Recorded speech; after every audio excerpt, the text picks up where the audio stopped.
Hola, hola, mis queridos amigos y hermanos. Bienvenidos al estudio de la palabra de Dios.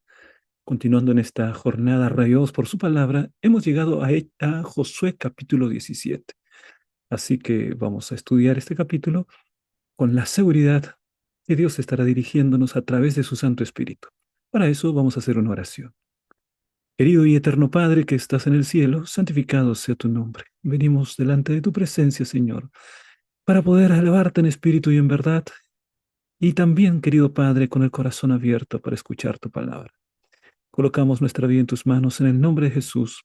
Amén. En Sudáfrica, las hermanas Mangena ganaron una histórica batalla legal por su derecho a heredar tierras familiares, tradicionalmente negadas a las mujeres por leyes tribales. Lucharon por justicia durante años, hasta que la Corte Constitucional les reconoció su derecho. Su valentía recuerda a las hijas de Zelofeat en Josué capítulo 17, mujeres que desafiaron las estructuras establecidas y fueron escuchadas. Este hecho real refleja que la lucha por la justicia y la equidad en la herencia no es nueva, y Dios mismo la respalda. La historia bíblica de Josué 17 sigue enseñando que la fe, el orden y la justicia deben guiar nuestras decisiones. En este capítulo se relata la herencia de la tribu de Manasés, hijo de José, destacando a las hijas de Zelofeat, como hemos mencionado, quienes no tenían hermanos varones y pidieron y recibieron su parte en la tierra conforme al mandato de Dios. Ellas aparecen en libros anteriores pidiendo precisamente ese acto de justicia y aquí se ejecuta. Llega el momento de la herencia y entonces el Señor no olvida aquella promesa que habían recibido de que recibirían la herencia también de sus padres, ¿no? Entonces, así que finalmente, conforme al mandato de Dios, recibieron esa parte que les correspondía. También se describe la dificultad de los hijos de José para aceptar su territorio, alegando que era insuficiente debido a que Manasés era una gran tribu de mucha gente. Entonces Josué les responde que deben despejar el bosque y que deben conquistar zonas montañosas aún dominadas por los cananeos.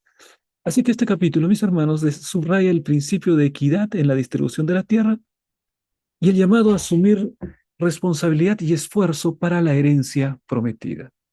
Vamos entonces, mis hermanos, a buscar algunos versículos que pueden ilustrarnos las enseñanzas de este capítulo. Versículos 3 y 4. Josué, capítulo 17, versículos 3 y 4, que dice lo siguiente. ¿Mm? Pero Zelofeat, hijo de Efer, hijo de Galaad, hijo de Maquir, hijo de Manasés, no tuvo hijos, sino hijas, cuyos nombres son Maala, Noa, Ogla, Milca y Tirsa. Estas vinieron delante del sacerdote Eleazar, de Josué, hijo de Nun, y de los príncipes, y dijeron, Jehová mandó a Moisés que nos diese heredad entre nuestros hermanos, y él les dio heredad entre los hermanos de su padre, conforme al dicho de Jehová.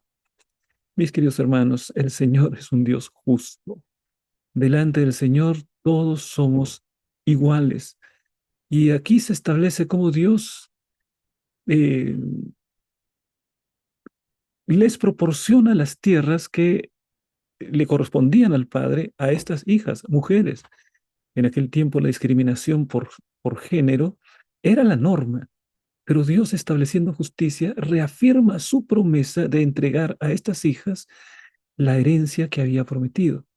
Así que aquí es un triunfo realmente de la equidad, un triunfo frente a leyes injustas y algo muy interesante también, este triunfo sienta un precedente para otros casos similares. En aquel tiempo solamente los hijos varones podían recibir herencia y estas cinco jovencitas conversaron con los líderes de Israel, les hicieron recordar la promesa que había sido dada a Moisés y entonces los líderes de Israel les dieron conforme a lo que Dios había prometido. Esto indica que Dios escucha a quienes se acercan con fe, incluso si desafían estructuras culturales injustas, estructuras hasta jurídicas, leyes injustas que el Señor eh, permitió que pudiesen reestructurarse para que fuese dada esta herencia a estas 5 hijas de este hombre llamado Zelofead, ¿no? Que había fallecido sin tener hijos varones. Entonces, ¿cuál es la lección que tenemos que tener aquí? Bueno, una lección muy importante, mis hermanos. No debemos callarnos frente a las injusticias. Hay injusticias, hay un orden social injusto, hay un orden económico injusto. Entonces, el Señor nos ayuda para poder establecer un criterio de justicia. Pero nosotros necesitamos estar atentos a los verdaderos principios de justicia. Una justicia que sea conforme a la voluntad de Dios. Una justicia que no sea ganada por la violencia. Una justicia que no sea ganada por las armas, sino una justicia que sea ganada por la razón, por el poder de Dios y reafirmando los principios de justicia que deben prevalecer. Entonces es muy importante, mis hermanos, ¿no?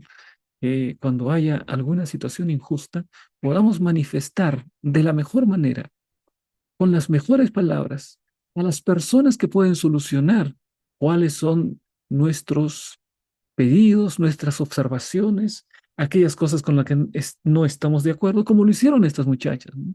Estas chicas no fueron malcriadas, estas chicas no usaron de violencia, fueron con el poder del Señor, conversaron y establecieron y demostraron que su caso era un caso de evidente injusticia y el Señor ordenó que, a través de Moisés, ordenó que finalmente estas chicas pudiesen recibir una herencia, ¿no? Así que creo que es muy importante, mis hermanos, que podamos en el entorno familiar enseñar a nuestros hijos el valor de poder decir las cosas cuando se está cometiendo una injusticia. El valor de hablar cuando se tiene que hablar y el valor de callar cuando se tiene que callar. Ahí viene la gran diferencia, ¿no? Para poder hablar cuando se tiene que hablar necesitamos sabiduría del cielo. Y para poder callar cuando se tiene que callar, también necesitamos sabiduría del cielo. Así que en nuestro tiempo, mis hermanos, puede haber todavía entornos en los que hay discriminación, no solamente por sexo, no solamente discriminación de ese tipo, sino por nacionalidad, por raza, por situación económica. A Dios no le gusta la injusticia. Y se le pide a los cristianos que actúen como estas jovencitas, que puedan hacer valer su derecho, su dignidad, pero de la manera adecuada, con los modales adecuados y en uso de los principios adecuados, que son los principios de la Biblia. Así, mis queridos hermanos, Dios no hace acepción de personas y todos tienen igual valor delante de Él. Vamos ahora al versículo 14. Otra lección importante, esta vez en el versículo 14. Dice lo siguiente. Los hijos de José dijeron a Josué, ¿por qué nos has dado como herencia una sola suerte y una sola parte, siendo nosotros un pueblo tan grande al que Jehová ha bendecido hasta ahora? Ah, mire, aquí hay un grupo que estaba, vamos a decir así, descontento, ¿no? Era un grupo bastante grande, la tribu de Manasés. Miren, la tribu de Manasés había recibido una herencia al otro lado del Jordán. Media tribu de Manasés estaba asentada allí y la otra media tribu de Manasés estaba para el lado de Canaán, al otro lado del Jordán también, ¿no? O sea, ya después de haber cruzado el Jordán, allí también iban a recibir una herencia esta media tribu.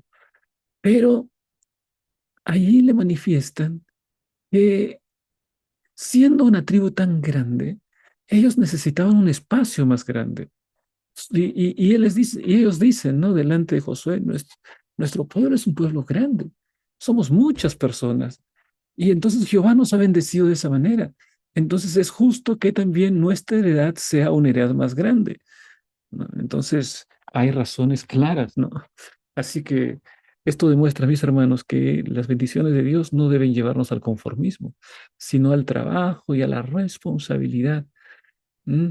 La bendición trae deber y no es una excusa. No debemos pedir más sin hacer nuestra parte. Entonces ellos estaban allí y estaban dispuestos también a hacer su parte. Habían recibido herencia a un lado y al otro lado del Jordán, pero el pueblo era tan grande, Manasés era una tribu tan grande que ellos necesitaban un espacio mayor.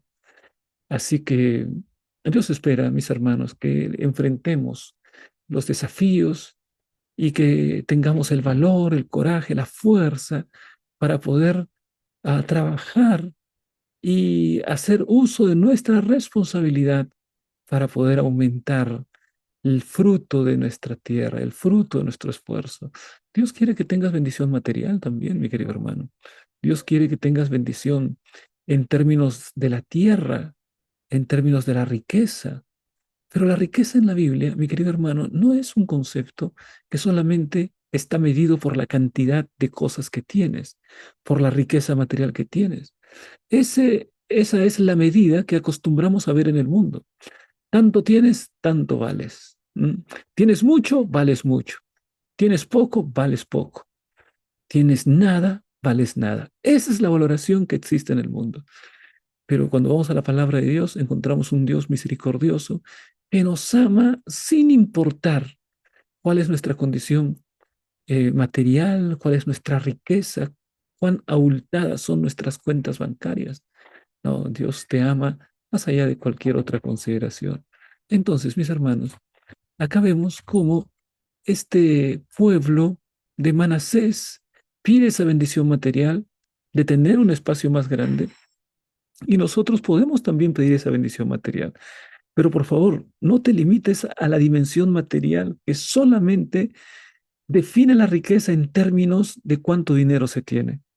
La riqueza en la Biblia es mucho más abarcante.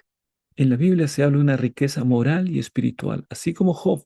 Job era un hombre recto, intachable. Se habla acerca de la riqueza familiar. Job oraba por su familia, intercedía por cada uno de sus hijos, así que tenía una riqueza familiar tremenda. Además tenía una riqueza en su moral. ¿m?